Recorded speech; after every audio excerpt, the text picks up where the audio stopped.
ඒක වැදගත්. අපි ඉතින් ඉදිරියටත් මෙවැනි දේවල් කරන්න බලාපොරොත්තු වෙනවා. ඉතින් මාර්තුකාව Artificial Intelligence for Education, AI tools for smart teaching. ඇත්තටම මේක ගැන කිව්වොත් දවස් ගණනක් කතා කරන්න පුළුවන් මාර්තුකාවක්. ඉතින් පැයක පමණ කාලයක් පමණයි මට ලැබිලා තියෙන්නේ. ඉතින් ඒ කාලය තුලදී මා පුළුවන් තරම් සාකච්ඡා කරන්නම්. ඊටු ටික අපි වෙන දවසක වුණත් අපිට කරන්න පුළුවන්. තව දේවල් තියෙනවා හුඟක් කතා කරන්න මේ මාතෘකාව යටතේ. මම බලාපොරොත්තු වෙනවා මුලින්ම AI කියන්නේ මොකක්ද කියන දේ දල වශයෙන් හඳුන්වලා දෙන්න. මොකද සමහර අය දන්නවා ඇති මේ වන පිටත්. මම හිතන්නේ මේ වචනය නොදන්න කෙනෙක් අද සමාජයේ නැහැ කියලා මම දකින්නේ. ඉතින් නමුත් ඒක වැදගත් වෙනවා. මොකද අපි මේ ජීවත් වෙන යුගය ගත්තොත් හතරවෙනි කාර්මික විප්ලවයත් සමග යන යුගයක් ආරම්භ වෙලා තියෙනවා. හතරවෙනි කාර්මික විප්ලවයේ මූලික පදනම වුණේ කෘත්‍රිම බුද්ධිය. එහෙම නැත්නම් artificial intelligence. ඉතින් ඒක ගැන පොඩ්ඩක් මම පස්සෙත් කියන්නම්. නමුත් මේක විවිධ ශේෂ්ත්‍රවලට යනවත් එක්කම මේක ලොකු බලපෑම ඇති වෙන්නේ අධ්‍යාපන ශේෂ්ත්‍රයට. මොකද ඒ අධ්‍යාපන ක්‍රමවේදය පමණක් නෙවෙයි වෙනස් වෙන්නේ.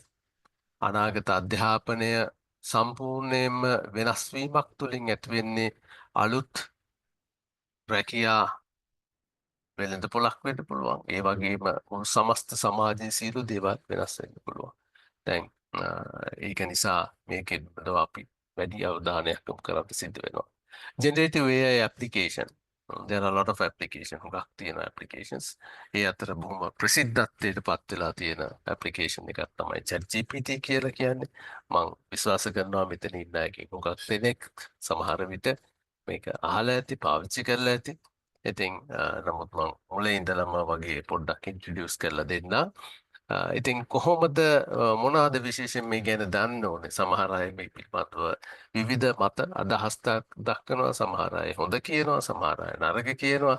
මේක නිසා අධ්‍යාපනයට යහපතක් නෙවෙයි අයහපතක් වෙන්නේ කියලාත් සමහර අය කියනවා. ඉතින් අපි ඒ ගැන කතා කරන්න පුළුවන්. දේශනේ අවසානයේ මම කැමති අනිත් අයගේ ප්‍රශ්නවලට උත්තර දෙන්නත්. ඉතින් ඒක වැදගත් වෙනවා යම් කිසි දෙයක ඔබ හිතන යම් ප්‍රශ්නයක් තියෙනවනම් අවසානයේ අපිට කතා කරන්න පුළුවන්.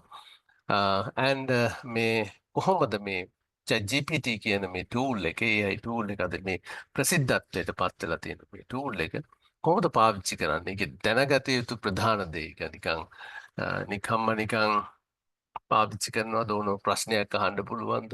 නැත්නම් යම්කිසි දෙයක් අපි පිළිබඳව හිතන්න ඕනද? අනිත් සම්බන්ධවත් උදාහරණ කිහිපයක් මම දෙනවා. ඒ අතර තියෙන ප්‍රධාන දෙයක් තමයි මේ ChatGPT tool එක. ඉතා පහසු වෙනවා අපි මේ ලියන දේවල් වල ගුණාත්මක භාවය වැඩි කරගන්නත් ඒකේ තියෙන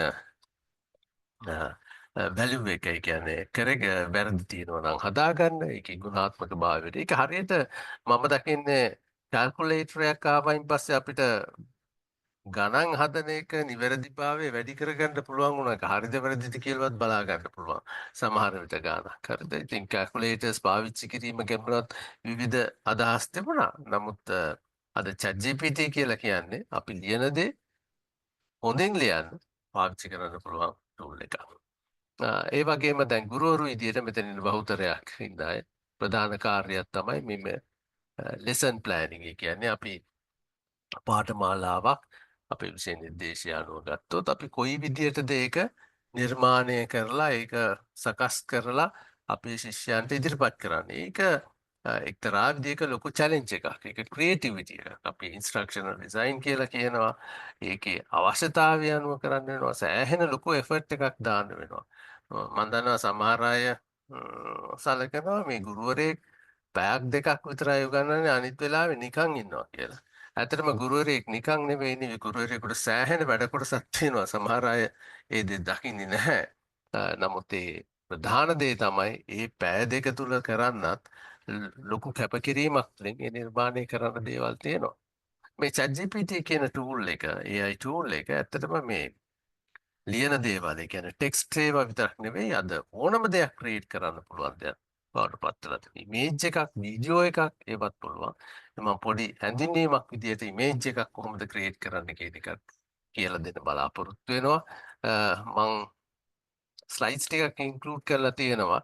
ටෙක්නිකලි මේක කොහොමද වැඩ කරන්න කියලා කාලය කොහොම වෙයිද කියන්න දන්නේ නැහැ. නමුත් වෙලාවක් ලැබුණොත් මම කියන්නම්. ඒ වගේම අපි කොහොමද අනාගතය මෙයත් සමග යන්නේ කියන එක අවසාන වශයෙන් කතා කරන්න බලාපොරොත්තු වෙනවා.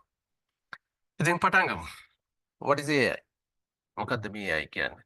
සරල විදියට කිව්වොත් it's artificial intelligence in Sinhala මේසේ කෘත්‍රිම බුද්ධිය.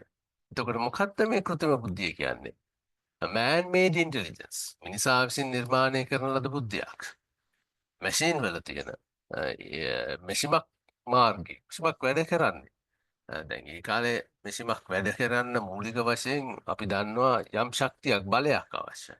ඒක තමයි අපි කිව්වේ හුඟක් වෙලාවට අවශ්‍ය වෙනවා. ඒ කියන්නේ විදුලිය වෙන්න පුළුවන් වෙන ශක්තියක් ලබා දෙන්න. ඒ වගේම හැබැයි මැෂින් එකක් හැමතිස්සෙම වැඩ කරේ අපි දෙන උපදේශය ඉන්ස්ට්‍රක්ෂන් එක අනුව. ඒක මැෂින් එකට ඊට විහා කරන්න දෙයක් නැහැ. නමුත් බුද්ධිය කියන දේ තුළින් දිම්මින් මේ මැෂින් එක සම්පූර්ණයෙන්ම ලොකු වෙනස් වීමකට පත් වෙන්න පුළුවන්. Provide intelligent interaction with humans or machines. ඇත්තටම අන්නේ එයත් සමග අප වෙන ගනුදෙනුව සම්පූර්ණ වෙනස් භාවයකට පත් වෙනවා. අපි ඉතිහාසය තුළ දැකපු යන්ත්‍රෝපකරණ අපිට ඕන විදිහට පාලනය කරන්න පුළුවන් වුණා. යම්කිසි මේක සමහර වෙලාවට පොඩි බයකුත් හිතේ ඇති වෙන්න පුළුවන්. නමුත් ඒක එහෙමම වෙන්නත් පුළුවන් නොවෙන්නත් පුළුවන්. නමුත් මේක තමයි අපි මුණ දෙන අභියෝගය. මම හිතන්නේ අපි කවුරුත් හුඟක් අය දැකලා ඇති. මේ රූපවාහිනී ගියා හුඟක් ඒ දවස්වල 80 දශකේ නයිට් රයිඩර් කියලා කතාවක්.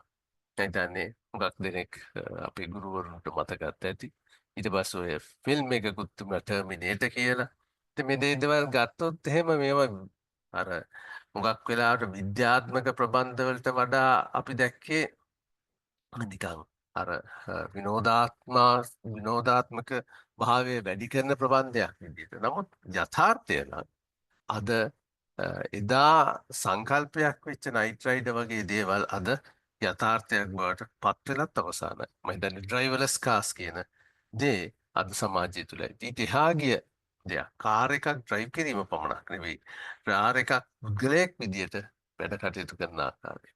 So intelligence made the difference in human being from the other animals. ඇත්තටම අපිට තිබිච්ච ලොකුම ශක්තිය ඒකයි. අද ඒ ශක්තිය මැෂින් එකක් තුළට යනවා කියලා කියන්නේ එක්තරා විදිහකට අභියෝගයක්.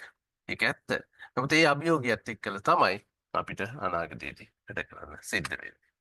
Topology of the artificial intelligence. මේ වචන හුඟක් සමහර වෙලාවට ඔබතුමන් හැදෙනවා. මොකද්ද මේකේ තියෙන සම්බන්ධය කියන දෙයත් සමහර අයට මේක පැහැදිලි නොවෙන්න පුළුවන්. ඇත්තටම පරිගණක විද්‍යාව ලෙස තමයි අපි මුලින්ම ආවේ. ඒක ආවේ විද්‍යාවේ කොටසක් ලෙස. ඒක ගණිතයත් සංඛ්‍යාන අධ්‍යයනයත් තුලින් තමයි මුලින්ම එක පැත්තකින් ආවේ. ඒකට අපි කියනවා software side එක කියලා. එතකොට ඉලෙක්ට්‍රොනික්ස් පැත්තෙන් ආපු එකට තමයි අපි hardware side එක කියලා කියන්නේ. දැන් ඔය කම්පියුටිං කියන ඩිසිප්ලින් එක කොළඹ විශ්වවිද්‍යාලයේත් මොටෝ විශ්වවිද්‍යාලයේ දෙකෙන්ම ඇත්තටම 70 දශකයේ තමයි ආරම්භ වුණේ හරියට 80 දශකයේ ඇවිල්ලා සෑහෙන දුරට මේ රටට කියලා ලෝකයට ගියා. නමුත් ඒ පාරවල් දෙකෙන් හවත් එකම හන්දියට එනවා වගේ කතාවක් තමයි. ඉතින් මේ ඩිසිප්ලින් එක තුල තමයි ආටිෆිෂල් ඉන්ටෙලිජන්ස් කියන දේ තිබුණේ. ඒක ටිකක් එක්තරා විදිහකට විෂයක් විදිහට තමයි හැඳින්වුවේ. මේ කම්පියුටිං කියන ඩිසිප්ලින් එකේ ප්‍රධාන වශයෙන් computer science computer engineering, you can hardware engineering, software engineering. Software engineering කියන වෙනම discipline එකක්. එතන LNBT එතනෙත් ඔය ප්‍රධාන degree program එකක් වෙන software engineering degree program. එතකොට information systems, information technology මේ දේවල් අතර ගත්තම මේ පහක් තමයි මූලික වශයෙන් ආවේ. හැබැයි පහෙන්ම දැන් අලුතෙන් එන එකක් තියෙනවා. හැබැයි මේකත් මේ හැම පහටම සම්බන්ධයි. කිසිම දෙයක් සම්පූර්ණයෙන්ම වෙනස් වෙලා නැහැ. ඒක හරියට මම හුඟක් වෙලාවට උදාහරණයක් විදිහට ගන්න අතේ ඇඟිල්ලකට තනියම ජීවත් වෙන්න බෑ. තනියම පවතින්න බෑ. ඒ කියන්නේ අතේ ඇඟිලි පහ සම්බන්ධ වෙලා තියෙනවා. මේ කම්පියුටිං කියලා ගත්තම ඒ වගේ ඩිසිප්ලින් එකක්. වෛද්‍ය විද්‍යාවත් එක්කලා ගත්තොත් වෛද්‍ය විද්‍යාවේ ස්පෙෂලායිසේෂන් ඒරියාස් ගොඩක් තියෙනවා. දැන් උදාහරණයක් ඇත්ත හෘද රෝග විශේෂඥයෙක් ඉන්න පුළුවන්. ඒ වගේම ඇස් සම්බන්ධව විශේෂඥයෙක් ඉන්න පුළුවන්. මේ ඔක්කොම වෛද්‍යවරු තමයි. හැබැයි ස්පෙෂලායිසේෂන් දෙක එක්තරා පැත්තකට ගියත් ඔවුන් මූලික වශයෙන් දේ දන්නවා. ඒ වෙන්න ඕනේ. ඉතින් මේ හා සමාන විෂයක් තමයි තියෙන්නේ. ඉතින් ඒ අතර ආපු ප්‍රධාන දෙයක් තමයි ඔය කොහොමද අපි භාෂාවක් පරිගණකයේ තුලින් හොඳට අවශ්‍ය දේවල් කරන්න. මූලික වශයෙන් උත්සාහගත දෙයක් තමයි අපි කතා කරන භාෂාව රෙකොග්නයිස් කරගන්න පුළුවන්. ඒක ට්‍රාන්ස්ලේට් කරන්න පුළුවන්. හරිද? ඉතින් ඒක ටෙක්ස්ට් ටු වොයිස් කියලා කිව්වා වොයිස් එකක් ටෙක්ස්ට් කරගන්න පුළුවන් වුණා. ඉතින් ලොකු චැලෙන්ජ් එකක් වුණා මේක ඒ දවස්වල. අද මේක සාමාන්‍ය දෙයක් බවට පත් වෙලා ඉවරයි. Image processing and the computer vision මේ පින්තූර සියලු දේවල් හඳුනා ගැනීමේ ක්‍රමවේද පුළුවන්කමක් තියෙනවා. ඇත්තටම ඒවත් අද පුළුවන්. රොබොටික්ස් කියලා කිව්වම හුඟක් වෙලාවට එන්නේ යන දේවල් ඒ කියන්නේ අපි නිර්මාණය කරන දෙයකට පුළුවන් විවිධාකාර මැෂින් එකකට පුළුවන් මිනිස්සෙකුට වඩා හොඳට යම්කිසි දේවල් කරන්න. ඒකේ කාර්යක්ෂමතාවය වැඩි. ඒ වගේ දේවල් අද පුද්ගලයෙක් කරන සෑම දෙයක්ම කරන්න පුළුවන්.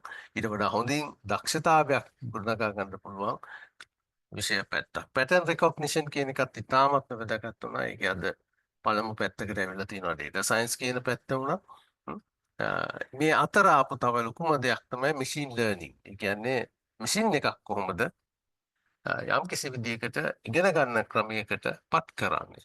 ඉතින් මේකේ ගත්තාම අපි ලර්නින් කියන අධ්‍යයනය කරනවා කියන එක සුපර්වයිස් ලර්නින් එන්වයරන්මන්ට් එකක් වෙන්න පුළුවන්. ඒ කියන්නේ අපි හැමතිස්සෙම ගුරුවරයෙක් විදිහට අපි යම් කිසි කෙනෙක් පාසල් අධ්‍යාපනය වුණත් කරන්නේ සුපර්වයිස් ලර්නින් එන්වයරන්මන්ට් එකක්. අපි මේ කරන අන්සුපර්වයිස්ඩ් ලර්නින් එන්වයරන්මන්ට් එකක් කියන්නේ තනියම ඉගෙන ගැනීම. රීන්ෆෝස්මන්ට් කියන්නේ කෙනෙක් ඇත්තටම යමක් ඉගෙනගෙන වැරදුනාම ඌව නිවැරදි මාර්ගයට ගෙනියන්න පුළුවන්.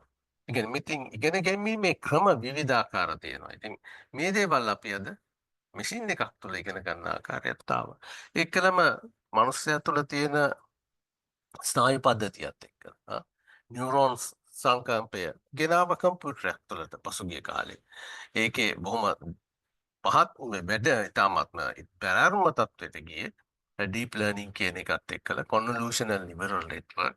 ඉතින් ඒකත් එක්කලා සෑහෙන ලොකු පෙරලියක් පසුගිය අවුරුදු 10 15 ඇතුළතදී වෙන්න පටන් ගත්තා. ඒකේ ලොකුම පෙරලිය ආවේ මේ පසුගිය කාලය තුළ ජෙනරේටිව් AI කියලා. මම ඒ ගැන තව මොහොතකින් කියන්නම්. ඉතින් වැඩි විස්තර බලා ගන්න මම පොඩි ලින්ක්ස් දෙකක් මෙතන දැම්මා. වෙලාවක් තියෙනවා නම් මේ ස්ලයිඩ් සෙට් එකම මම සියලු දෙනාත් එක්කම ෂෙයා කරගන්න කැමතියි. ඒක මම හිතන්නේ මේක අවසානයේ අපි පොඩි ලින්ක් එකක් දෙනවා ෆීඩ්බැක් එක ඔබතුමාලට දෙන්න කියලා. ඒ ෆීඩ්බැක් එක දෙන හැම පුද්ගලයෙකුටම ඒක ලබන් දෙන්න මම හිතන්නේ LBT ආයතනය කටයුතු කරයි. ඉතින් identifying AI මේ ගැන පොඩි දල අවබෝධයක් තියෙනවා. So අපේ බුද්ධිය කියන දේ හුඟක් වෙලාවට අඳුරගන්නේ behavior එක අනුව. බුද්ධිමතෙක්ද නැද්ද කියන එකේ මනුස්සයෙක්ගේ ක්‍රියාව දෙස බලලා තමයි අපිත් බලන්නේ. අපිට හැමතිස්සෙම අඳුනා ගැනීමේ දේ තියෙන. අර කතාවකුත් තියෙනවානේ. නිස්සබ්දව සිටිනකම් මෝඩයාද පඬිතෙක්. ඉතින් සමහර වෙලාවට ඒ ආකාරයට තමයි බුද්ධිය බොහෝ වෙලාවට ප්‍රශ්නයක් තියෙන්නේ. ඒකේ ගැටලුවක් තියෙනවා. ඒ කියන්නේ ඇත්තටම සැබෑ බුද්ධිය කියන්නේ මොකද්ද? කොයි විදිහටද වෙන්නේ කියලා. මේකේ ඔය ආටිෆිෂල් ඉන්ටෙලිජන්ස් ගැන හොඳ රසවත් කතාවකුත් චයිනීස් රූම් කියලා. ඒකේ සරල වශයෙන් කියන්න නම් චීනෙට ගිය විදේශිකයෙක් ඔහුව සිරගත කරලා තිබුණා. ඒගේ සිර කුටියේ තිබිලා තියෙන්නේ එක්තරා විදියක ලොකු පොතක් අර එන්සයික්ලෝපීඩියා කියනවා වගේ පොතක්. ඒ පොතේ තිබිලා තියෙන්නේ ඩික්ෂනරි එකක් වගේ එක පාර්ට් එකක් තිබිලා තියෙනවා. ඊට අමතරව මේ කොහොමද වචනයක් ගත්තාම ඒකට ප්‍රශ්නයක් ගත්තාම ඒකට උත්තරයක් දෙන ආකාරය දීලා තිබෙනවා. ඉතින් මේ මිනිස්සයාට වෙන කරන්න දෙයක් නැතුව ඉඳලා තියෙනවා. ඉතින් මෙහෙම ඉන්නකොට හැමදාම උදේට මොනවාද චයිනීස් වලින් ලියුමක් දෙනවා. තේරෙන්නේ නැහැලු. කාගෙන්වත් අහන්නත් බැහැලු. මොනසේ කරලා තියෙන්නේ අර පොත දිහා බලලා මේකේ තියෙන කැරක්ටර්ස් දිහා බලලා ඒක නිකන් ගේම් එකක් විදියට උත්තරයක් ලියලා උත්තරයක් කියන්නේ ඉතින් ඒක බලලා යම් කිසි දෙයක් ලියවලු. ලියලා ඉවර වෙලා අරයට ඇතුළට කොළිය දෙනවලු උදේ පහුවෙන්ද අනිත් කොළිය දෙනවා. පිටර ඉන්න මනුස්සයා මේක බැලුවම මේකේ අහපු ප්‍රශ්නෙට උත්තරේ තියෙනවා. නමුත් ඇතුලේ ඉන්න මනුස්සයා දන්නේ නැහැලු මේක ඇත්තටම උත්තරේද මොකක්ද කියලා. එයා කරේ අර පොත දිහා බලලා තිබිච්ච කැරක්ටර්ස් වලට යම්කිසි දෙයක් නිර්මාණය කරලා එළියට දුන්නා. නමුත් පිටේ ඉන්න මිනිස්සු බැලුවා. ඔහු චීන භාෂාව හොඳට දන්න දක්ෂයෙක් කියලා. ඉතින් සෑහෙන කාලයක් ඔහු චීන භාෂාව කිසි දෙයක් දන්නේ නැහැ. ඔහු කරන්නේ එක්තරා විදියකට අර නිර්මාණය කිරීමක් පමණයි. ඇත්තටම මෙන්න මේ දේ තමයි අද ඔය chat GPT කියන ටූල් එක තුලත් අපි දකින්නේ. ඉතින් මොකක් දේවල් වෙනස් වෙනවා මේ ඉන්ටෙලිජන්ස් එක ගැන ගත්තොත් ඉන්ටෙලිජන්ස් කියන මොකක්වත් රූටීන් අපි කරන සාමාන්‍ය දේවල් අපිට පුළුවන් ඔටෝමේට් කරන්න. ඒ කියන්නේ යම් කිසි විදිහකට ක්‍රමවේදයකින් ඒක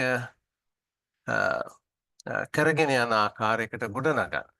දැන් සමහර උදාහරණ විදිහට ගත්තොත් මේ අර අපි දන්නවා ජිප්සීස්ලා ඒ කියන්නේ ඔය අහිකුන්ට එක මිනිසුන් අතර අර සතුන් නටවනවා රිලව් නටවනවා. ඒ රිලව ඩාන්සින් ගැන ඉගෙනගෙන නෙවෙයි රිලව නටන්නේ.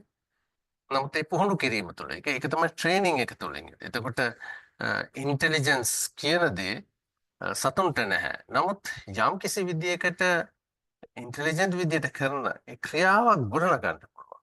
එතකොට අර බිහේවියර් එක දකින පුද්ගලයා හිතන්න පුළුවන් මේකේ ඉන්ටෙලිජන්ස් එකක් කියන එක. ඇත්තටම මේ කෘත්‍රිම බුද්ධිය තුළින් ඇතිවෙන මැෂින් වලටත් වෙන්නේ අන්න එවැනි දෙයක්.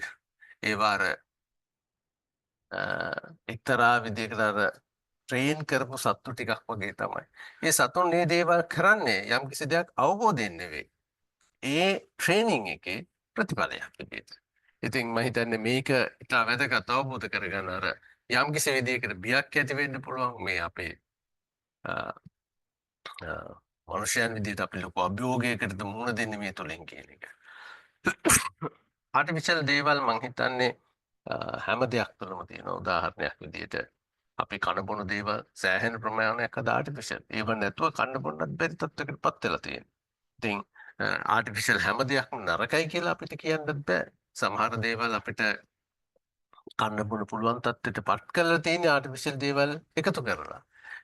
ඒකේ දෙපැත්තක්ම තියෙනවා. ඉතින් මේ හා සමාන තත්ත්වයක් තමයි අනාගතයේ අනිත් දේවල් සමගත් වෙන්නේ.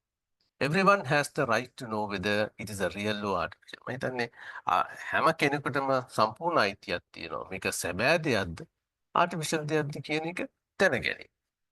ඒක මං හිතන්නේ ඒක එක්තරා විදිහකට මූලික මිනිස් අයිතිවාසිකම් යටතේ ෆන්ඩමෙන්ටල් රයිට් එකක් විදිහට අපිට හඳුන්වන්න පුළුවන්. ඉතින් AI කියන එක හුඟක් දේවල් වලට පාවිච්චි කරන්න පුළුවන්. මම එක දෙයක් කියන්නම් මේ ස්ටාර්ස් ඔටෝමේෂන්. දැන් හිතන්න බලන්න ගුරුවරයෙක් විදිහට අපි හැම පන්තියකම ඇටෙන්ඩන්ස් එක ගන්නවා. ඇටෙන්ඩන්ස් එක හදරගෙන ඕක එක්තරා අවස්ථාවකදී අපිට සිද්ධ වෙනවා. ඒ ඇටෙන්ඩන්ස් කොළ ටික හරි ඇටෙන්ඩන්ස් බුක් එක හරි බලලා ඒකේ හැම ළමයාකින්ම ඇටෙන්ඩන්ස් පර්සන්ටේජ් එක හදලා ඒක රෙකෝඩ් බුක් එකකට දාන්න. ඒ දෙක සෑහෙන ලොකු කාර්යභාරයක් තියෙනවා. ඉතින් ළමයි සංඛ්‍යාව වැඩි නම් හිතන්න බලන්න 50ක් 100ක් නම් මේක බොහෝ වෙලාවට කරන්න ගියාම සෑහෙන කාලයක් ගත වෙන සෑහෙන අමාරු දෙයක් නොවුනත් කාලයක් ගත වෙන වැඩක්. ඉතින් මේ දේ පුළුවන් ඔටෝමේට් කරන්න. ඇත්තටම පුළුවන්. ඇටෙන්ඩන්ස් 10ක් ගත්තයින් පස්සේ ඒ 10 අද පුළුවන් chat GPT වගේ ටූල් එකක් වගේ දෙයක් පාවිච්චි කරලා රිපෝට් එකක් හදන්න attendance percentage එක කොච්චරද කියලා ඔටෝමැටිකලි කැල්කියුලේට් කරගන්න. මම හිතන්නේ මම කැමති වෙන දවසක දේශනයක් තුලදී කරන විදිය කියලා දෙන්න. නමුත් මට අද අවශ්‍ය වුණේ මේ වගේ උගාක් වැඩ ටාස්ක් ඔටෝමේෂන් කියන දේවල් අද කරන්න පුළුවන්.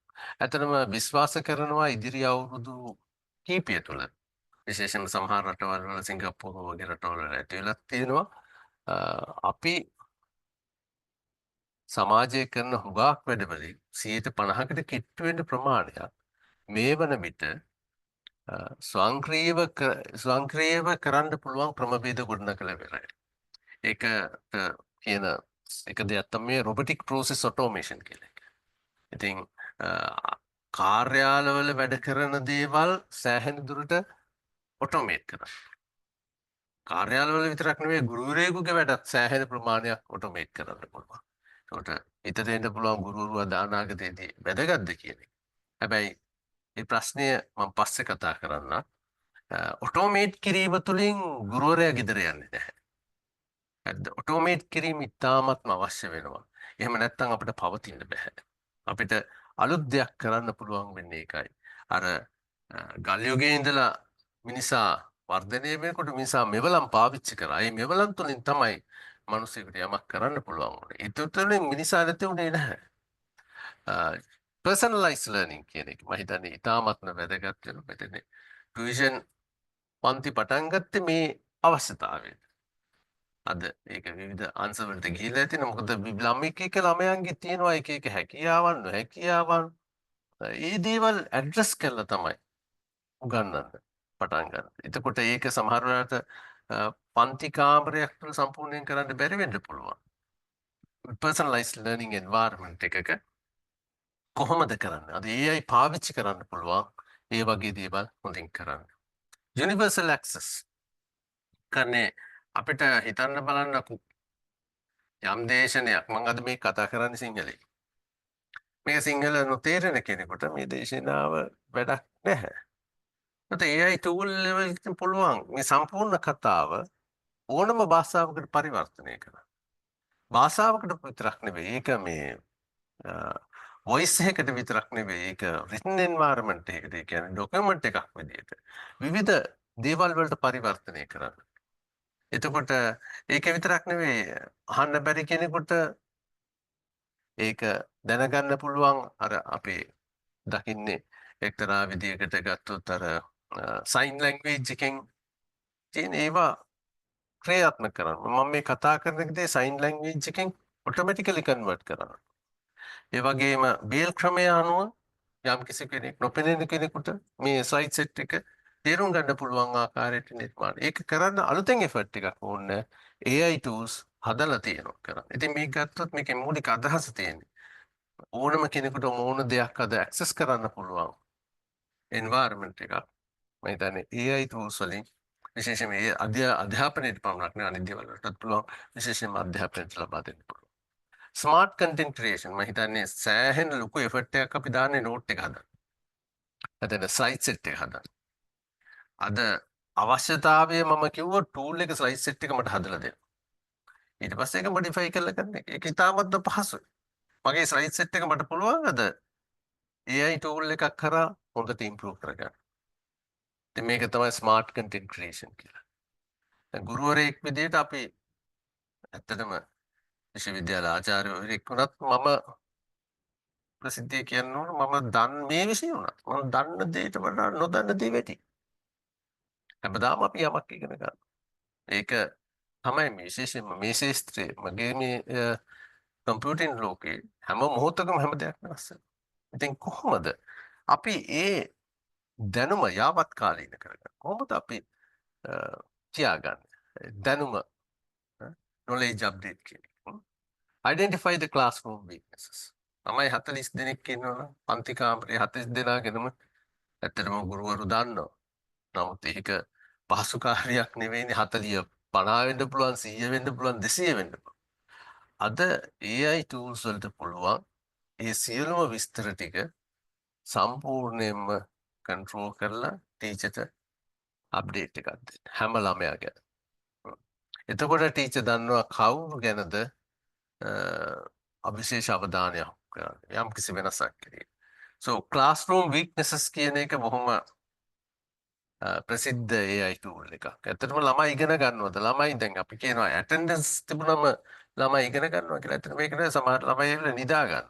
සමහර වෙලාව ළමයි බලාගෙන ඉන්නවා කියන කිසිම දෙයක් තේරෙන්නේ නැහැ. ඇයි යාට නොතේරෙන්නේ හේතුව? මොකක්ද ප්‍රශ්නේ? දැන් මේක ඉන්ඩිවිජුවල් ඇටෙන්ෂන් එකක් සමහර වෙලාවට දෙන්න බෑ. ඉතින් ඇත්තෙන්ම අපි හුඟක් වෙලාවට ප්‍රමෝට් කරන්නේ විශේෂයෙන්ම උසස් අධ්‍යාපනයේ the learning culture. Teaching culture නෙවෙයි. ටීචර් කෙනෙක් විදිහට අපිට කරන්න පුළුවන් ප්‍රමාණය ඉතාමත් බොහොම කුඩා ප්‍රමාණයක්. So 24 assistant ළමයෙකුට ප්‍රශ්නයක් ඉන්නේ මහරා. එතකොට ටීචර්ස්වත් ටියුටර් කෙනෙක්වත් කවුරුවත් නැහැ. යාළුවෙක්වත් නැහැ. ඒකට පුළුවන්ද? කාටද මේ ප්‍රශ්නෙට උත්තරේ දෙන්නේ? ප්‍රශ්නේ ආපු වෙලාවට උත්තරේ හොයාගන්න. AI tools ඇත්තටම සෑහෙන ඒ සඳහා නිර්මාණය කරලා මේ කතාව කියනකොට ඔබ සියලු දෙනාට වෙන්න පුළුවන් ප්‍රධාන ප්‍රශ්නයක් තමයි මේක තුලින් අපිට අනාගතයේදී ජොබ් එක නැති වෙන තත්ත්වයක් ඇති වෙන්නේ. Will teachers lose the job? Should the teachers avoid using? එහෙනම් හොඳම දේ AI පාවිච්චි නොකර අපේ වැඩේ කරගෙන යන්නේ. What will happen in the next few years? අපි AI පාවිච්චි කරන්නේ නැතත් ලෝකයේ AI නිසා වෙනස් වෙනවා. අපි ඒ වෙනස් වීම සමග ඉදිරියට ගියේ නැත්නම් අපේ පැවැත්මට අභියෝගයක් බවට පත් වෙනවා. මේක එක ලස්සන වාක්‍යයකින් කිව්වා. AI will not replace teachers. But those who will use the AI will replace the teachers who will not use the AI. ඒ කියන්නේ මේ මෙවලම පාවිච්චි කිරීම අනිවාර්යයි. අපේ පැවැත්ම sustainability එක. පවතින්නේ අන්න ඒ තුලින් පමණයි. ඉතින් මේක ප්‍රතික්ෂේප කිරීමෙන් මේ වෙනස් වීම තුළ අපි ඉදිරියට යන්න ඕන. ඒ පැවැත්ම පවතින අන්න ඒ තුලින් තමයි. What is generative AI? දැන් මම අර මුලදී ඔක කියාගෙන ඇවිල්ලා පොඩ්ඩක් එක තෙන්දී නැවතුණා. ඉතිහාසයේ AI කියන දේ කරන්න බැලුවේ හුඟක් දේවල් නොදන්න දේවල්. දැන් උදාහරණයක් විදිහට පින්තූර 100ක් විතර දීලා අපි ඒ දවස්වල ප්‍රෝග්‍රෑම් එකක් හැදුවා මේ පූසෝ ඉන්න පින්තූර ටික අඳුරගන්න. AI නෙවෙයි සාමාන්‍ය ක්‍රමවේදයට මම දන්නේ ප්‍රෝග්‍රෑමින් දන්න ටීචර්ස්ලාත් මෙතන පුළුවන්. ඒක සාමාන්‍ය විදිහට කරන්න ගියොත් සාමාන්‍යයෙන් කරන්න පුළුවන් දෙයක් නෙවෙයි. සෑහෙන වෙනසක්. මනුස්සයෙක් අඳුර ගන්නවා කියන්නේ මේක මනුස්ස රූපයක්ද නැද්ද කියන ෆොටෝ එකක් ඇනලයිස් කරලා ඔටෝමැටිකලි කියන්න පුළුවන්. ඉතින් ඒකත් සෑහෙනවා. නමුත් අද ඒක සම්පූර්ණයෙන්ම වෙනස් වෙලා. අද ක්‍රමවේද තියෙනවා. අනේක තමයි ආර්ටිෆිෂල් ඉන්ටෙලිජන්ස් එක්කලා ආවේ. ඒ දේවල් ඉතා පහසුවෙන් හඳුන ගන්න. හඳුන ගැනීම පමණක් නෙවෙයි අලුත් දේවල් නිර්මාණය කිරීමට පුළුවන්කම ලැබෙලා. මෙන්න මේ අංශය AI වල මේ අංශයට අපි කියනවා ජෙනරේටිව් එක. ඒක ජෙනරේට් නිව් කන්ටෙන්ට් එකක් ජෙනරේට්. ටෙක්ස්ට් විතරක් නෙවෙයි. Images, audio, video, graphics. උදාහරණයක් විදිහට එක තප්පර කීපයක් තුළදී විනාඩි 5ක වීඩියෝ එකක් හදන්න පුළුවන් අද. ඒ වීඩියෝ එකේ ක්වොලිටි එක ගත්තොත් එහෙම සාමාන්‍ය ක්වොලිටි එකට වඩා හොඳ තත්ත්වයක තියෙනවා. හරිද? අපිට ඉමේජ් එකක් ඒ කියන්නේ පින්තූරයක් අඳින්න ගත වෙන කාලය, යමක් ලියන්න ගත වෙන කාලය අද තප්පර මිලිසෙකන්ඩ්ස් ගන්න ඒ දේ කරන්න පුළුවන් තත්ත්වයකට පත් වෙලා තියෙනවා මේ ටූල් එකක්.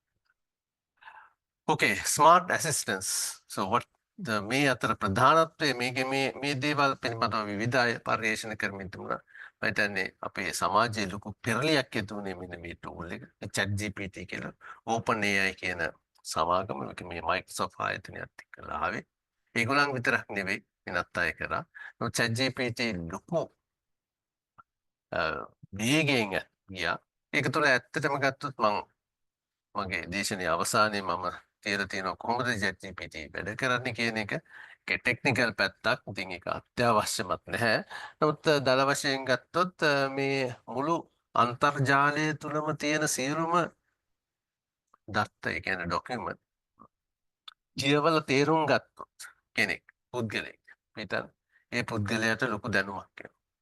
අපි දැනුම කියලා කියන්නේ මොකක් වෙලාවට යම් කිසි දෙයක් අරගෙන ඒක ඇනලයිස් කරලා ඉගෙනගෙන අපිට පුළුවන්කම වෙනවා අපි ප්‍රශ්නයක් අහුවොත් ඒ ප්‍රශ්නට උත්තරේ දෙන්න. ඉතින් අපි වසර 50ක කාලය තුල වුණත් ඉගෙන ගන්න ඉතාමත් ඉතාසුළු ප්‍රමාණයක්. නමුත් මැෂින් එකකට එහෙම නෙවෙයි. මුළු අන්තර්ජාලයේම තියෙන ડોකියුමන්ට් එක බලලා කියවලා දැනුමක් ගොඩනගන්න. එවැනි පුද්ගලයෙකුට ඕනම ප්‍රශ්නයකට ආන්සර් කරන්න. මම හිතන්නේ ChatGPT එකට යන්න පුළුවන්. ඕනම කෙනෙකුට මෙන්න මේ URL එක ගහලා ගිහිල්ලා ලොගින් වෙන්න තමන්ගේ තියෙන account එකක් හදාගන්න ඕනේ. එහෙම නැතුව යන්න බෑ. මම හිතන්නේ ඒක එච්චර අපහසු දෙයක් නෙවෙයි. මම අද මේ සෙමිනාර් එක කරන විදිය කරේ නැහැ. අවශ්‍ය නම් අපිට අනාගතයේදී වර්ක්ෂොප් එකක් කරන්න පුළුවන්. ChatGPT වලට ගිහිල්ලා ඕන ප්‍රශ්නයක් අහන්න. පුද්ගලයෙක් වගේ උත්තර දෙන්න. ඉතින් මේක මුලදී ලොකු අභියෝගයක්. මොකද ඉස්සෙල්ලා Google වල සර්චින් එන්ජින් එකක් ආවා. මිනිස්සුන්ට ඕනම ප්‍රශ්නයක් ඇහුවම ඊට රිලේටඩ් දේවල් ගොඩක් ආවා. මට මතකයි ඒ දවස්වල හුඟක් අය කිව්වා Google දෙවියෙක් හා සමානයි. එතකොට අද මේ ChatGPT එකක් ඊට එහා ඉන්න දෙවියෙකුගේ තත්ත්වයක බ්‍රහ්මයෙකුගේ තත්ත්වයට යන තත්ත්වයට ඇවිල්ලා තියෙනවා. ඉතින් ask any question. So try කරපු නැති අයට මම හිතන්නේ මම ආරාධනා කරනවා මේ URL එකට ගිහලා try කරන්න. මේකේ තියෙනවා paid version එකක් unpaid version එකක්. ඕන කෙනෙකුට free එකෙන් start කරන්න පුළුවන් unpaid version. paid version එක අවශ්‍ය නම් අනාගතයේදී ගන්න පුළුවන්. ඒකෙන් ටිකක් වැඩිපුර වැඩ කරන්න පුළුවන්. මොබයිල් ඇප් එකකුත් තියෙනවා. ඩවුන්ලෝඩ් කරලා මොබයිල් ෆෝන් එකේ දාගෙන උනත් මේක පාවිච්චි කරන්න පුළුවන්. ඉතින් ChatGPT විවිධ දේවල් වලට පාවිච්චි කරන්න පුළුවන්. මේකේ පෙන්වන ආකාරයට මම හිතන්නේ අපේ අර මං කිය ගුරුවරයෙක් වෙතින් තියෙන ලොකුම චැලෙන්ජ් එක ලෙසන් එකක් ක්‍රියේට් කරගන්න. ඉතාමත්ම පහසුවෙන් පාවිච්චි කරන්න පුළුවන් කන්ටෙන්ට් එක ක්‍රියේට් කරන්න, ඇක්ටිවිටීස් ටික ක්‍රියේට් කරගන්න. ඒ වගේම ඒ විතරක් නෙවෙයි ළමයින්ගේ එක්සර්සයිස් ටික මාක් කරගන්නත් පාවිච්චි කරනවා. එක එක ළමයාට දෙන්න ඕන ෆීඩ්බැක් එකත් අපිට ජෙනරේට් කරගන්න. වෙනදට නම් අපි ෆීඩ්බැක් එක අතින් ලිව්වා. අද අපිට පුළුවන් මේ ටූල් එක පාවිච්චි කරලා ඒක ජෙනරේට් කරලා අපි ඒක බලන්න එක හරිනම් ඒක ළමයාට දෙන්න. හුඟක් ඇඩ්මිනිස්ට්‍රේටිව් ටාස්ක් අර මම උදාහරණයක් විදිහට ඉස්සෙල්ලා කිව්වේ ඇඩ්මිෂන් එක. ඒ වගේ ඇඩ්මිෂන් සීස් ටික ඔටෝමැටිකලි ප්‍රොසෙස් කරන්න. මේ තව එක දෙයක් තියෙනවා. අතට මේ ChatGPT කියන්නේ එක ටූල් එකක්. මේක මේ වගේ ටූල්ස් ගොඩක් තියෙනවා. අර ප්‍රොඩක්ට් එකක් කියලා ගත්තම ඒක කම්පැනි එකකින් හදන ප්‍රොඩක්ට් එකක් ඒක. ඒ වගේ අනිත් කම්පැනි දැන් Google හදලා තියෙනවා මේ හා සමාන ටූල් එකක්. ඒක මම දකිනවා සමහර වෙලාවට ChatGPT වලට වඩා පවර්ෆුල් ඒක දැන්. ඒකට කියනවා Gemini කියලා. ඒක අලුත් එක නමක් තියෙනවා Bard කියලා. ඉස්සෙල්ලා නමක් තිබුණා දැන් Gemini කියලා කියන්නේ. ඉතින් මේ සයිට් සෙට් එකේ තියෙන URL ටික try කරලා බලන්න. මේවා එක එක විදිහට තමයි එකම ප්‍රශ්නේ මේ දෙක තුනෙන් ඇහුවොත් හම්බ වෙන්නේ විවිධ උත්තර.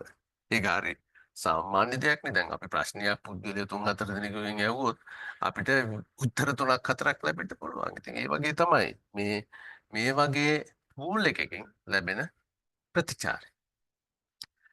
ඉතින් තව දෙයක් අර ඉස්සෙල්ලා මම කිව්වා වගේ. දැන් උත්තරේ කියන්නේ හුඟක් වෙලාවට ටෙක්ස්ට් ඩොකියුමන්ට් එකක් නෙවෙයි ඉමේජ් එකක් වෙන්න පුළුවන්. දැන් මට අවශ්‍ය නම් මම පස්සේ පෙන්නලා තියෙනවා මේකේ ස්ලයිඩ් එකක මම කියනවා මට මෙන්න මේ විදිහේ පින්තූරයක් ඕන නිර්මාණය. ChatGPT එකට පුළුවන් ඒක ශනිකව ඒක නිර්මාණය කරලා දෙන්න. මොකක් ටූල්ස් තියෙනවා. ඒ විතරක් නෙවෙයි. අද මියුසික් එකක් ක්‍රියේට් කරන්න පුළුවන්.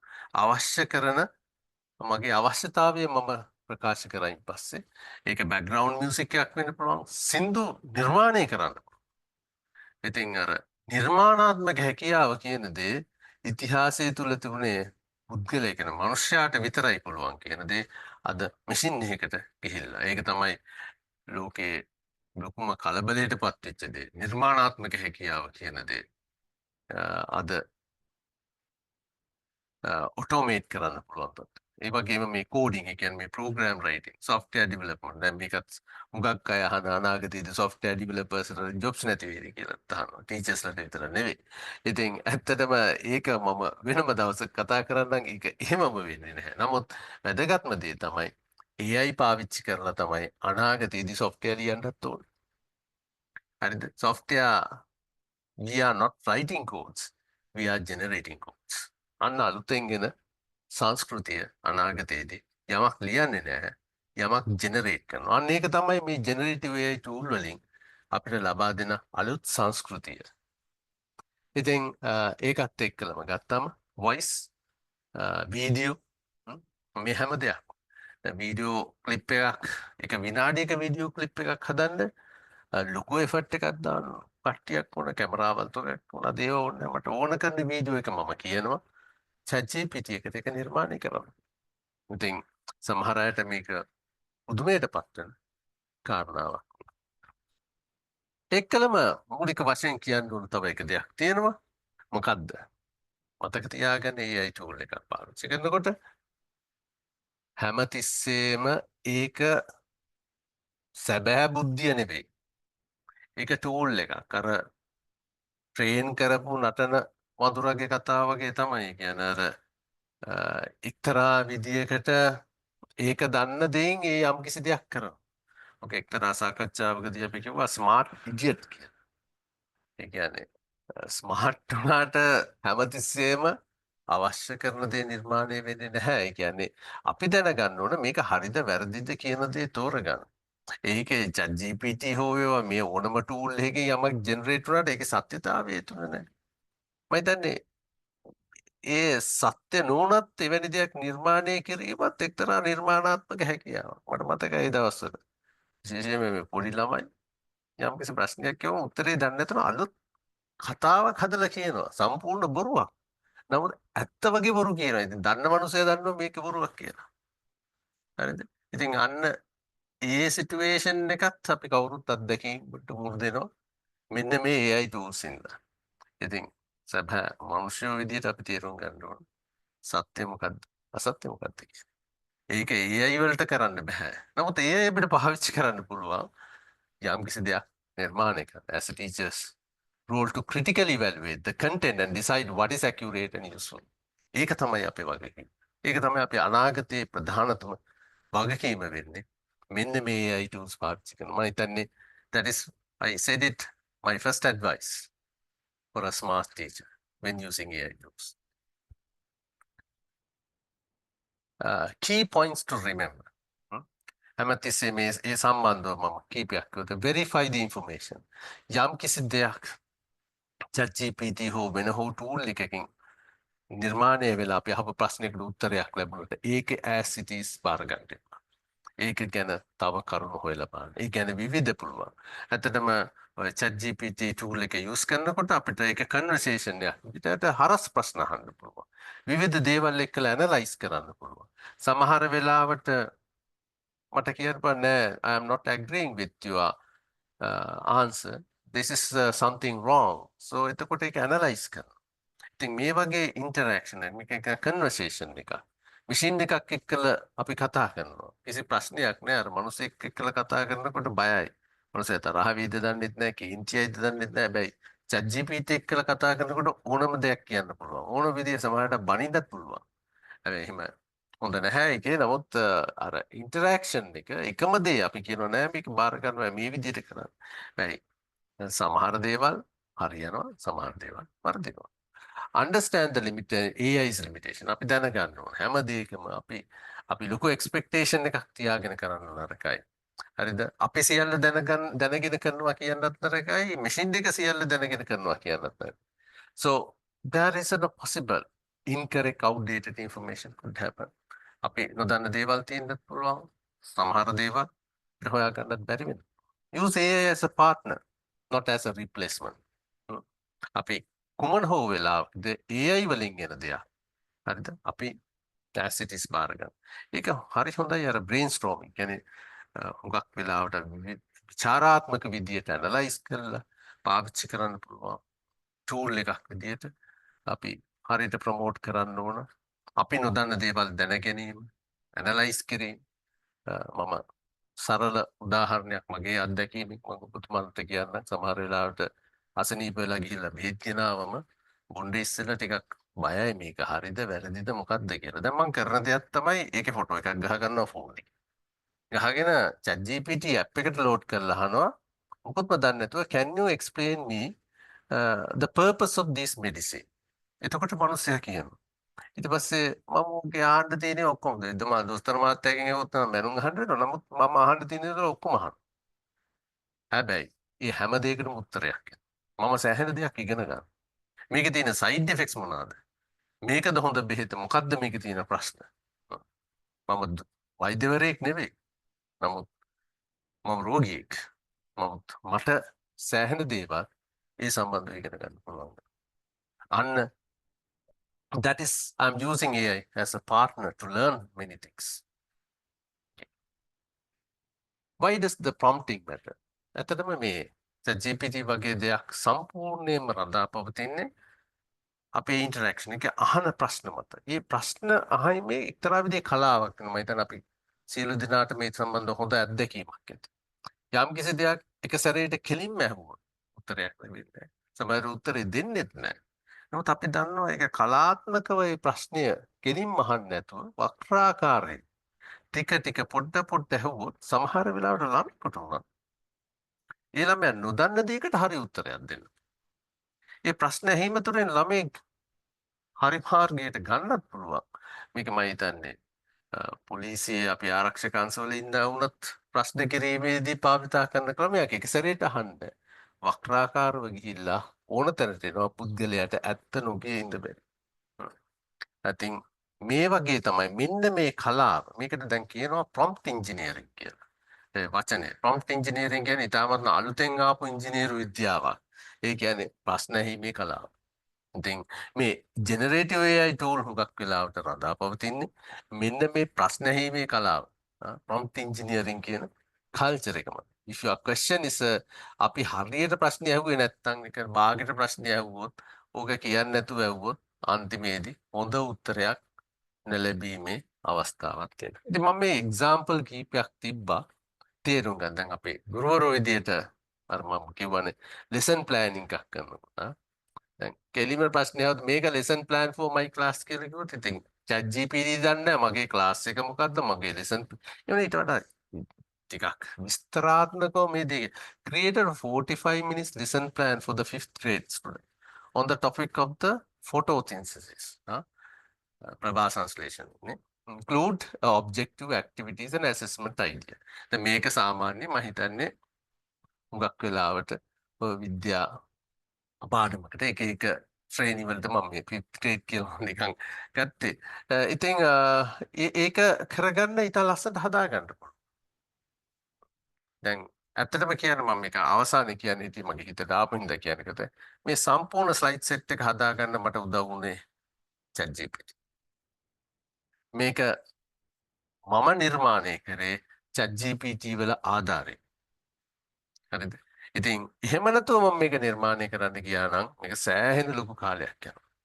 මේ සම්පූර්ණ වැඩේ කරන්න මට පැය මම හිතන්නේ මේ හවසත් මේ ස්ලයිඩ් සෙට් එක තිබුණේ නැහැ. මේ වැඩසටහන පටන් ගන්නකොටත් මේක ඉතුරු වෙලා තිබුණේ නැහැ. මේක කරන ගමන් අනිත් දේවල් වලට අහන ගමන් මම මේක සම්පූර්ණ කරේ. හරිද? ඉතින් මේ එක්සැම්පල්ස් මම අවශ්‍යතාවය කිව්වයින් පස්සේ මට ලබා දුන්නා. prompt වලට ඕන කරන examples මේ තියෙන write some activities for the class. එහෙම කියලා හරියන්නේ. Suggest the 3 interactive classroom activities to teach a fraction to the 4th graders. Ensure that your hands on and the completed in 20 minutes. දැන් මෙතෙන්දී හිතෙන්න පුළුවන් මේ ඔක්කොම ඉංග්‍රීසියෙන් ගන්න මට මේ ප්‍රශ්නේ සිංහලෙන් අහන්න බැරිද කියලා. ඇත්තටම පුළුවන්. හරිද? මම ආරාධනා කරලා බලන්න. මේ පොඩි දෙයක් තියෙනවා මම දැකපු දෙයක්.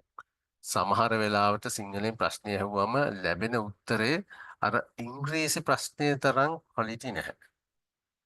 ඒකට හේතුව තමයි අර ලෝකයේ ගත්තොත් එහෙම සිංහල භාෂාවෙන් තියෙන කන්ටෙන්ට් එක කියන්නේ මැටීරියල් ප්‍රමාණය ඉතාමත් අඩුයි.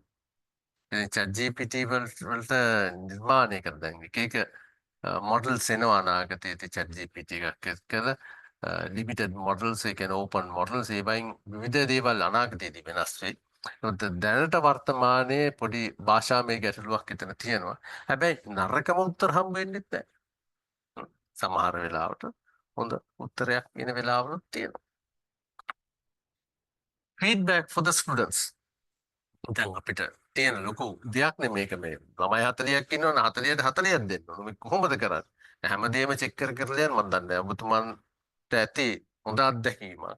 පාසල් ගුරුවරු විදියට සෑහෙන ලොකු මේ පරිශ්‍රමයක් තරන්න ඕන. ඉතින් AI tools වලට අද උනාගතියදී පුළුවන් මේක ඉතාමත් පහසුවෙන් වේගයෙන් කරන්න සංඛ්‍යාව නියම. Provide the constructive feedback. දැන් ඒක prompt example for the student essays. Okay? දැන් උදාහරණයක් විදිහට essay එක ඒක කෙලින්ම ටයිප් කර ඉන්න ඕනේ නැහැ. අර මං ඉස්සෙල්ලා කිව්වා වගේ ෆොටෝ එක අරගෙන chat GPT එකට අප්ලෝඩ් කරලා කියනවා can you identify the grammatical mistakes in this essay and identify the mistake and can you also rewrite the essay in a better way to provide it for the students. ඇත්තටම මේ කතාව කියනකොට සමහර විට අහන්න පුළුවන් එතකොට මිනිස්සු අනාගතයේදී රචනාවල් ලියන එකක් නැත්තේ කියලා. ඉතින් ඒක මම හිතන්නේ වෙනම කතා කරන්න ඕන දෙයක්. අනාගත රචනාවල් ලියන්න ඕන. හැබැයි රචනාවල් ලියන ආකාරය වෙනස් වෙයි අනාගතයේදී.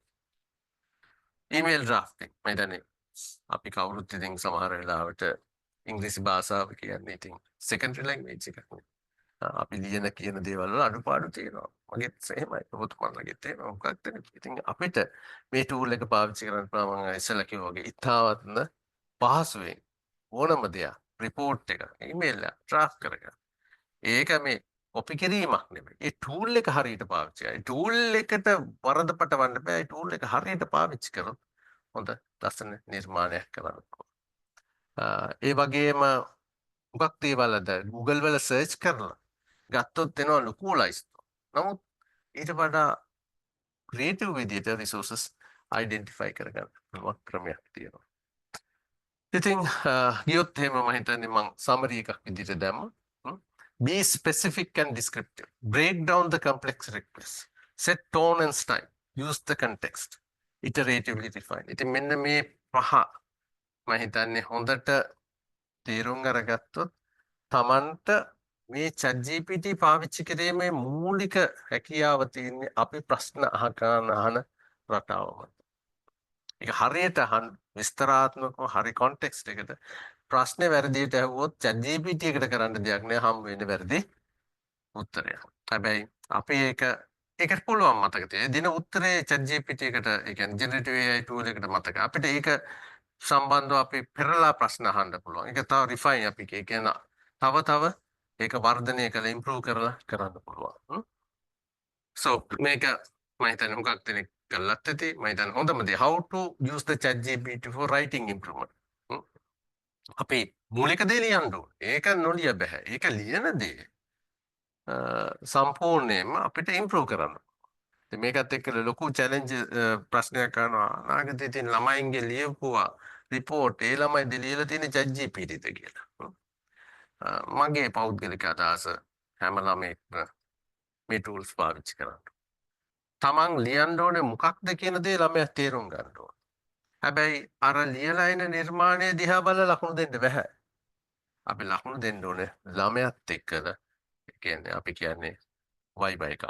ප්‍රශ්න කරලා ඒ ළමයා ඒ ලියපු දේ පිළිබඳ හොඳ අවබෝධයක් තියෙන්න ඕනේ. chat GPT ජෙනරේට් කරාට වැඩක් නැහැ. මිනිසුන්ට ඒක දිහා අවබෝධ කරගන්න බැරි. So start with your how to use a chat GPT for writing the improvement. Start with your core ideas. මූලික අරමුණ තේරුම් නොගෙන යම් කිසි දෙයක් chat GPT එකට කියන්න බෑ මට report එක ලියලා දෙන්න කියලා. එතකොට generate කරන කිසිම තේරුමක් නැති දෙයක්. Be specific about your needs. තමන් හොඳට අවබෝධයකින් ඉන්න ඕන. ඇත්තටම මූලික part එක තමන්ට ලියන්න පුළුවන් නම් ඊටු ටික ලස්සනට හදා ගන්න. Define your audience. Tell the chat GPT who is your audience. මොකද අපි එකම දේ විවිධාකාරද. අද මම මේ කරන දේශනය මම මූලික වශයෙන් බලාපොරොත්තු වෙන අපි මේ පාසල් වල ගුරු මහත්මයන් මේක මම විශ්වවිද්‍යාලයේ කරා නම් අපේ ඉගෙන ගන්න ශිෂ්‍යයන් මේක සම්පූර්ණ වෙනස්. මගේ කතාව සම්පූර්ණ වෙනස් කණ්ඩායමකට. එතකොට මේ කතා කරන කියන දේවල් මේ විදිහට කියලා හරියන්නේ නැහැ. And iterative and refine. යම් කිසි දෙයක් එක සැරේට කරන්න බෑ. අපිට ඒක බල ඒක පිළිබඳව ඇනලයිස් කර අපේ අදහස් දීලා ඒක චැලෙන්ජ් කරලා සම්පූර්ණ නිර්මාණය කරනවා. તો එක සැරයක් ප්‍රශ්න අහන ඒ දෙන උත්තරෙන් ඒක පාවිච්චි කරන්න. අන්නේ iterative refine cycle එක ඉතාමත් වැදගත් වෙනවා. Then knows what you want unless you guide it to the clear. Use it as a tool to refine and evaluate your writing. But core ideas and the structure should come from you. අන්න ඒක ඉතාමත්ම වැදගත්. මූලික අදහස එන්න ඕන ඔබෙන්. ඒක chat GPT එකට තාම නිර්මාණය කරන්න බෑ. හරිද? අනාගතය ගැන මං කියන්නේ නැහැ. නමුත් ඒ මූලික දේ අවශ්‍ය වෙන්නේ. අනිත් දේ තමයි ඇත්තටම ලෙසන් ප්ලෑනින් කියලා මම කියන්නේ දැන් අපි කවුරුත් මූලික වශයෙන් දෙන්න දෙයක්. ඉතින් මේ කොයි විදියටද ලෙසන් එකක් ප්ලෑන් කරන්නේ මොකක් හරි පාඩමක්. අපි දන්නවා සබ්ජෙක්ට් එක අපි මොකද්ද කරන්න කියන සිලබස් එකේ තියෙන්න පුළුවන්. එතකොට ලර්නින් ඔබ්ජෙක්ටිව්ස් ටික ඩිෆයින් කරලා තියෙන්නත් පුළුවන්. හැබැයි අපි එක එක ලෙසන්ස් වලට කොයි විදියටද ඒක ඉදිරිපත් කිරීම හොඳ වෙච්ච තරමට තමයි වැදගත්. සමහර වෙලාවට අපි දන්නවා දක්ෂ ළමයින්ට ඉදිරිපත් කරන ආකාරයට දක්ෂ නොවන ළමයින්ට ඉදිරිපත් කරන්න ගියොත් සිද්ධ වෙන්නේ ළමයින්ට තේරෙන්නේ නැහැ. ඉතින් මෙතන ලොකු අභියෝගයක් ගුරුවරු විදිහට අපි සියලු දෙනාටම තියෙනවා. ඉතින් ඒ ආකාරයට ඉදී වෙනස් කරන්න පුළුවන්. අපිට chat GPT පාවිච්චි කරන්න පුළුවන් හොඳ මෙවලමක් විදිහට. අපිට අන්නේ දේ කරන්න. හැබැයි පළවෙනි දේ තමයි specific about the lesson details. අපි දැනගන්න ඕනේ මේකයි අපි කරන්න යන්නේ. මෙන්න මේකයි අපි කාරණාව කියන්නේ. ඊට පස්සේ use iterative and iteration for the customization. වෙනස් කරන්න ඕන විදිහ අපි කියන්න ඕන. අපි ඒක ගයිඩ් කරන්න. තාම ටූල් එකට knowledge එක තිබුණට අර ඒ ටූල් එක හසුරවන්නේ අපේ අවශ්‍යතාවය අපි හරියාකාරව ඒක රිෆයින් කර කර ගන්න ඕන. request the structured outputs. අපි හැමතිස්සෙම කියන්න ඕන මේක අපි මේක දෙන්න යන්නේ මේගොල්ලන්ට මෙන්න මේ ආකාරයට මේක බොහොම සරලව කියන්න. Create a detailed lesson plan with the sections for introduction activities and assessment. සමහර වෙලාවට මම ඔය introduction activity assessment වෙන වෙනම කඩලා generate කරගන්න. ඒවා combine කරලා තමයි ගන්න අවස්ථාවක් තියෙනවා. Include the creativity and engagement. ඒක ask ChatGPT to suggest a creative and engaging activities to capture the student interest. එහෙම දැන් සමහර වෙලාවට මේක අපි ලොකු challenge එකක් කොහොමද මේ content එක ළමයට රසවත් ආකාරයට දෙන්නේ. ඒක නිකන් අර ඒක සෑහෙන ලොකු effort එකක් දාන්න වෙනවා. අද ඒ effort එක ChatGPT නිසා ඉතා පහසුවෙන් කරන්න ක්‍රමවේද හොයාගන්න පුළුවන්. First, ChatGPT adopt the diverse learners. I mean the විවිධ පුද්ගලයෝ ඉන්නවා. එකම පන්තියේ 40 දෙනා සමහර වෙලාවට 40 ආකාරයක් වෙනවා. ඉතින් ඒ කට්ටියට අපි අඩුම ගානේවත් අදහසක් තියෙනවා නම් විවිධ අංශ වලට තේරුම් ගන්න පුළුවන්. සමහර ළමයි කියවන්න කැමති, සමහර ආන්න කැමති. මම හිතන්නේ ලර්නින් ස්ටයිල්ස් කියන එක ඔබතුමාට දන්නවා ඇති. ලර්නින් ස්ටයිල් එක ඉතාමත් වැදගත් වෙනවා අපි ලෙසන් ප්ලෑනින් එක කරනකොට. And the review and refine. යම් කිසි දෙයක් හැම දෙයක්ම අපි ඩිලිවර් කරලා වුණත් ඒකෙන් එන ෆීඩ්බැක් එක ඉතාමත් වැදගත් දේ තව ඉම්ප්‍රූව් කරන්න.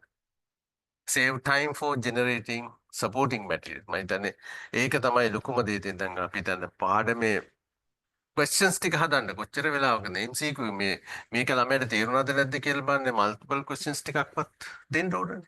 නැත්තම් මිනිස්සු අහගෙන හිටියද නැද්ද කියන දේත් අපි දන්නේ නැහැ. ඉතින් ඒ වගේ දේවල් තා පහසුවෙන් පුළුවන්. ඒ content එක can you create an MCQ form for this content? copy paste කරලා අර chat GPT එකට copy කරලා කෙලින්ම කියන්න පුළුවන් MCQ එක හදන්න කියලා. ඊට පස්සේ MCQ එක බලලා වෙනස් කරලා දැන් ගන්න පුළුවන්. Summary of the lessons plans. The main thing is a powerful tool, save time, spark creativity, generate ideas. අන්න ඒක තමයි තියෙන ලොකුම දේ. අපි කාලය ගත වෙන එක ඒකෙදි අපිට අඩු කරන්න පුළුවන්. ඊට පස්සේ දැන් වෙලාව මම quickly කරන්න බලන්න. ඉතින් මේ මම හැදුවා ඉස්සෙල්ලා මේ multiple choice questions කොහොමද හදන්නේ කියන. ඒකත් අර වගේම තමයි. තමන් මේ ඉන්ස්ට්‍රක්ෂන් එක ෆලෝ කරොත් ඉතා පහසුවෙන් කරන්න පුළුවන්. ඉතින් ඉස්සෙල්ලා question එකේ මොකක්ද අරමුණ මොනකක්ද අහන්න ඕන. ඉතින් නිකන් question නිර්මාණය කරන්න බෑ අපි හරියට දෙන්න ඕන. Create a 5 multiple choice question about the photosynthesis ප්‍රභා සංශ්ලේෂණය and අපි ටාගට් කරනවා අපි grade 7 ළමයින්ට දෙන්න. එතකොට ChatGPT එකට අපි ඉස්සෙල්ලා කියලා තියෙනවනේ grade 7 ළමයි මොනවද ඉගෙන ගත්තේ මොනවද ඒගොල්ලන්ගේ content මොකක්ද අපි ඒගොල්ලන්ගේ බලාපොරොත්තු වෙන learning outcome එක. And අපිට ඕන කරන MCQ එකේ choices කීයද තියෙන්නේ? one single answer the multiple answers මේ දේවල් අපි සපයනවා. ඒක තමයි අර prompt එක තුල අපි ඒකදී ලියන්න ඕනේ. ඊට පස්සේ request the explanation. සමහර choices යා නිර්මාණය කළ දුන්නා අපිටත් ඒක ප්‍රශ්න කරන මේක හරියද මේක වැරදිද? ළමයාට දෙන්න ඉස්සෙල්ලා අපි දැනගෙන ඉන්න බෑ මේක හරියද වැරදිද? ඒකත් පුළුවන් අපිට. How do you say this is correct? කෙලින්ම choice එක අහනවා මේක explain කරන්න පුළුවන්. ඉතින් ඇත්තටම සමහර දේවල් හරිම දැන් ඔබතුමන්ලා දන්නවා ඇති multiple choice question එකක් හදනවා කියන එක පහසු දෙයක් නෙවෙයි. හරිද? ඒ question එක වෙනස් කරන්න යනවා කියන එකත් පහසු දෙයක් නෙවෙයි. නමුත් ඒක අද සරල දෙයක් බවට පත් වෙනවා මේ වගේ tool එකක් හින්දා. ඉතින් සමහර වෙලාවට හිතා ගන්නත් බෑ කොහොමද ඒක වෙන්නේ කියලා. නමුත් ඒක you know iterative and the refined. ඉතින් examples for the MCQ creation general knowledge science මම මේ කීපයක් දුන්නා. ඔබට මන්ලට වෙලාවක් තියෙන උත්සාහයක් කරන් බලන්න. So multiple question and the MCQ customize the question, validate the content, uses feedback. තමන් refine කරන්න. තමන් කියන්නේ මේ choice එක හරි නෑ. මේ choice දෙක තුනම සමානයි. So can you change these choices? ඉතින් ඇත්තටම දැන් මම විශ්වවිද්‍යාලේ දැන් අවුරුද්දක් විතර ගෙන්නුවා. ඉතින් ඒ කාලේ අපි සෑහෙන දාපු effort එකත් එක්කද දවස් ගණන් සති ගණන් කරපු අද පැයෙන් දෙකකින් කරලා ඉවර කරගන්න පුළුවන්. ඉතින් ඒක එදාට වඩා quality එකත් වැඩි. ඇත්තටම. ඒක තමයි මේ tool එකල අපිට ලැබෙන benefit. Steps to use the ChatGPT for image creation. දැන් තව එක දෙයක්. ඇත්තටම උදාහරණයක් මට ඕන නම් පින්තූරයක් නිර්මාණය කරගන්න. ඉස්සර නම් ඉතින් අපි ඇන්දනේ කොහෙන් හරි අරගෙන කොපි පේස්ට් කර හරි මොඩිෆයි කර දැන් ඉතින් ඒ කලාව ඉවරයි. හිතන්න බලන්න ක්‍රියේට අවශ්‍යයි කියලා පින්තූරයක් මේ අනාගතයේදී ක්ලාස් රූම් එකක් කොයි වගේද තියෙන්නේ. මේ ක්ලාස් රූම් එකක මනුස්ස ශරීරය පිළිබඳව උගන්වන දෙයක්. ඉතින් මේ විදිහේ holographic image එකකින් වෙන විදිය නිර්මාණය කළ කාට හරි පෙන්නන්න. මෙන්න මේක මම අද උදේ ඒක තප්පර දෙකකින් තප්පරයක්වත් ගත උනේ නැහැ. මම අවශ්‍යතාවය කිව්වා. අර prompt එක generate කරා. මම ChatGPT එකට කිව්වා මට පින්තූරය හදලා දෙන්න. හරිද? මෙවැනි දෙයක් නිර්මාණය කළ අඳින්න ගිය tool එකක් computer based image එකක දවසකටත් වඩා වැඩි කාලයක් ගත වෙන්න පුළුවන් අද. Milliseconds you can generate the image like this. So use ChatGPT to refine your prompt. Make it අර image එකක් generate කිරීමේ කලාව වෙනස්. ප්‍රශ්නයක් එීමේ කලාව වෙනස්. මේකයි අපිට අවශ්‍ය වෙන්නේ යම්කිසි ආකාරයකට යමක් අර tool එකක් වුණාද ඒ පාවිච්චි කිරීමෙන් හොඳ අත්දැකීමක් අපිට ගොඩනගා ගන්න. වාහනයක් පදිනවා වගේ තමයි මේ ඒකේ අත්දැකීම තුළින් තමයි කොහොමද හොඳ images නිර්මාණය කරගන්න පුළුවන් වෙන tool එක පාවිච්චි කරන්න. ඉතින් මම steps කීපයක් මෙතෙන්ද දැම්මා. ඒක ඔබතුමන්ලට පුළුවන් බලාගෙන test the prompt and AI to iterative based අර වගේම එකම පින්තූර කීප වතාවක්ම හැබැයි ChatGPT තරහ වෙන්නේ මිනිස්සු වගේ එකම දේ 10 සැරයක් අඳින්න කිව්වා. මම මේකට කැමති නෑ මේ රූප වෙනස් කරන්න ඕන මට මේ විදිහට ඕන කියලා සමහර වෙලාවට කිය generate කරන්න පුළුවන්. So here are some examples you can try out. Images generate කරන්න මේක වෙනස් කරන්න. So as in tips what I can say, be specific. Experiment, check for the appropriateness. Combine tools. කරලා ගන්න. දැන් මම හිතන්නේ මම ChatGPT පාවිච්චි කිරීමේ යටතේ ඔය දේ තමයි මම මූලික වශයෙන් කියන්නේ. නමුත් මෙතන ඉන්න පුළුවන් සමහර ගුරුවරු කොහොමද මේ මැජික් යන්ත්‍රේ ගොඩ නැගුවේ කියන ප්‍රශ්නේ මම හිතන්නේ ඒකට මම මේක දීර්ඝ වෙනම සෙමිනාර් එකක් කරන්න ඕන එක මම මේ විශ්වවිද්‍යාලේ කරපු දේක ස්ලයිඩ්ස් කීපයක් මම මෙතන තිබ්බා. ඒක ඇත්තටම අර මම කිව්වේ generative AI, open AI කියන ක්‍රමවේදයෙන් මෙන්න මේ වචනේ සමහර විට ඔබතුමන්ලා අහලත් ඇති large language model. මේ large language model එක build up කරලා තියෙන්නේ අර තියෙන documents සියලුම දේවල් බිලියන ගණනක් වෙන documents එකට දාලා මිනිස්සෙකුට කවදාකවත් ඒක ගොඩනගන්න බෑ. ඉතින් ඒකෙන් එක විදිහේ model හදලා තියෙනවා. ඉතින් අද ChatGPT විවිධාකාර large language model ඔය හදනවා. සමහර දේවල් එක specific දේවල් වලට හදනවා. එක සබ්ජෙක්ට් වයිසුත් හදන්න දැන් පටන් ගන්න තියෙනවා. මම හිතන්නේ අපි ඔය ප්‍රධාන ව්‍යාපෘති ගණනාවක් තියෙනවා. හ්ම්.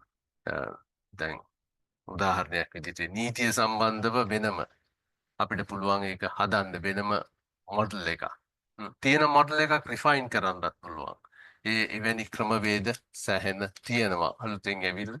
ඉතින් මේක හරියට ගත්තොත් මේක හදලා තියෙන්නේ අර ළමයෙක් ගොඩනගනවා වගේ තමයි පුංචි කාලේ පොඩි දෙයක් අරන් ට්‍රේන් කරනවා.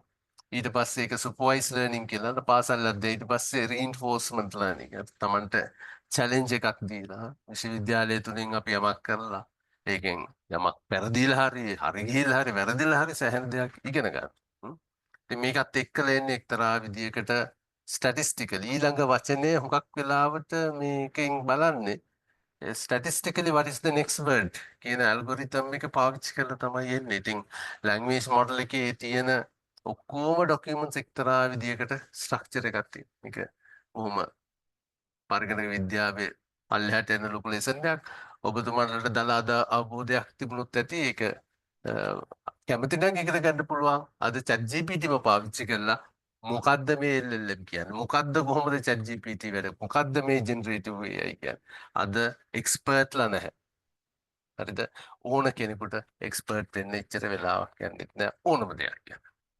අන්න ඒක තමයි මේ කාර්මික විප්ලවය තුළින් ඇති වෙන ප්‍රධාන වෙනස් වීම. ඉතින් learning values and the rewards the training කරනවා.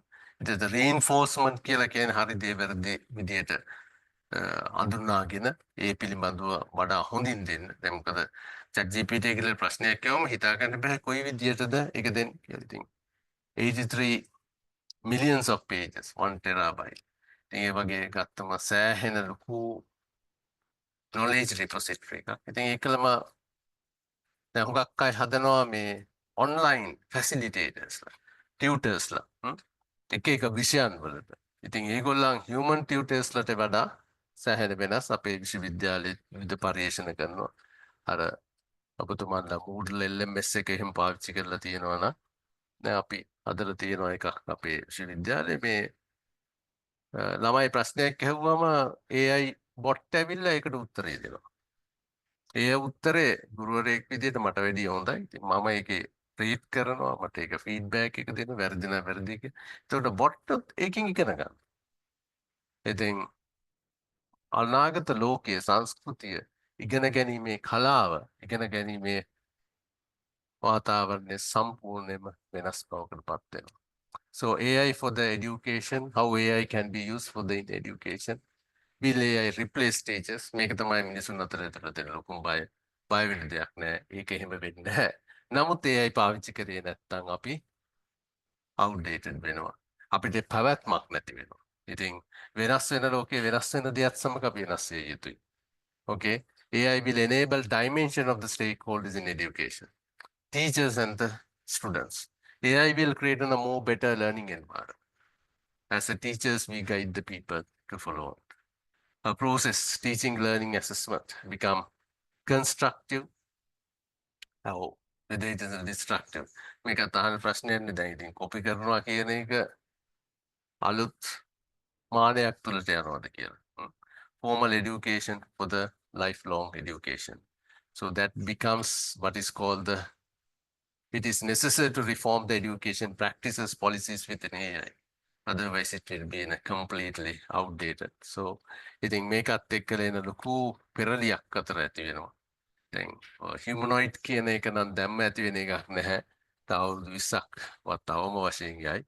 ඒ කියන්නේ අර ටර්මිනේටර් වගේ චරිත ගොඩනගන්න පුළුවන් මිනිසුන් under the industrial revolution 5.0. ඒ කියන්නේ මනුස්සයෝ වගේ ජීවත් වෙන මැෂින් ලෝකයේ ඇති වෙයිද? මම හිතන්නේ මේක ප්‍රබන්ධයක් විදියටයි මිනිසුන් හිතුවේ. නමුත් ඒ සත්‍ය වීමේත් සම්භාවිතාවක් තියෙනවා. වැඩි සම්භාවිතාවක්. මම ඉතින් කතා කරන්න බලාපොරොත්තු වෙන්නේ ওই ටික තමයි.